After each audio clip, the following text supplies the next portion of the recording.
Tu es professeur de rhétorique et chaque soir tu remets les points sur les i. Et ce soir? Eh bien, ce soir, je vais vous parler de Jean-Michel Blanquer, le ministre de l'Éducation nationale, qui était très bon composé. Tout à fait. Qui était hier dimanche au micro d'Apolline de Malherbe sur BFM TV.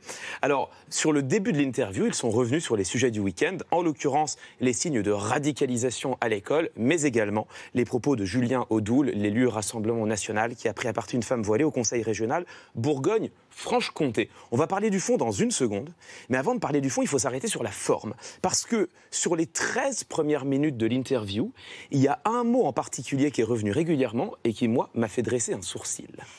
C'est évidemment pas acceptable dans l'école de la République. Et quand il y a des indices de cela, il faut évidemment le signaler. Ce qui s'est passé est évidemment condamnable. C'est évidemment les règles qui doivent être respectées. C'est évidemment une situation absurde. C'est évidemment à condamner. C'est une évidence. Alors ça fait partie d'une rhétorique bien particulière, ce qu'on appelle la rhétorique du bon sens. Ça consiste à présenter une idée comme allant de soi, comme étant tellement évidente qu'on n'a même pas besoin de l'argumenter.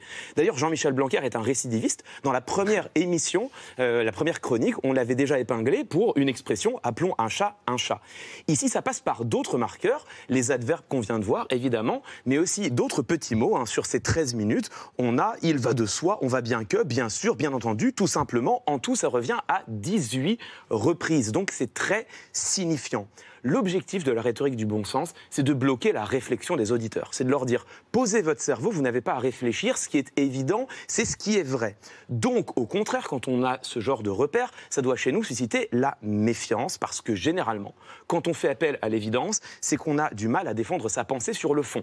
Alors, sur le fond, la pensée du ministre de l'Éducation nationale, laquelle est-elle? Il a d'abord appelé à être attentif aux signes de radicalisation à l'école. Oui, mais quel signe? Eh bien, par exemple, celui-ci.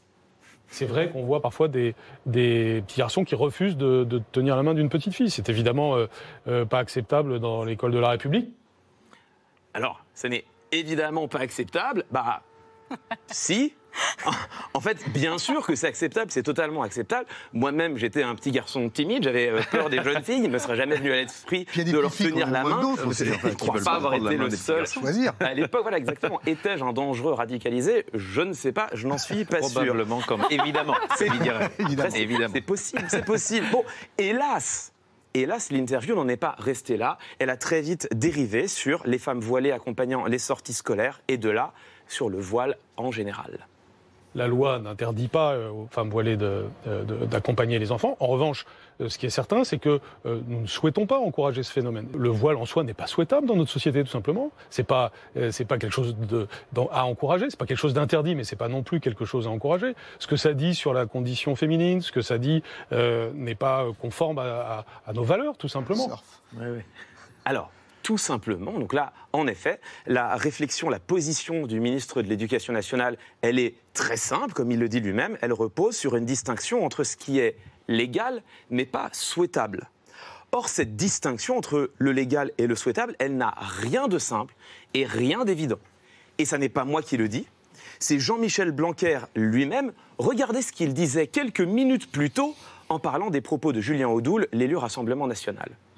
On est de plus en plus dans une situation de confusion que certains essayent d'entretenir sur ces sujets, alors même que ce qu'il faut, c'est des règles de droit que l'on respecte et que chacun doit respecter. En l'occurrence, la règle, elle était claire, il n'y avait pas d'interdiction de porter le voile dans ce conseil régional. Alors là, pour le coup, je suis totalement d'accord avec lui. En fait, ce qu'il nous dit, c'est que nos rapports sociaux sont régis par le droit. Il a raison. Alors, on a le droit de vouloir amender le droit. Mais dans ce cas-là, il faut le dire. Ça n'est pas ce que dit Jean-Michel Blanquer. Et si on ne propose pas d'amender le droit, il faut se résoudre à le respecter. Ce qui veut précisément dire ne pas tracer de distinction entre ce qui est légal et souhaitable. Et surtout pas quand on est un ministre de la République et que votre parole engage le gouvernement.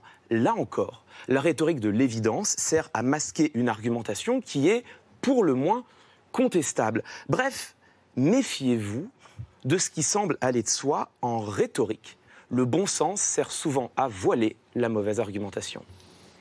Merci Clément.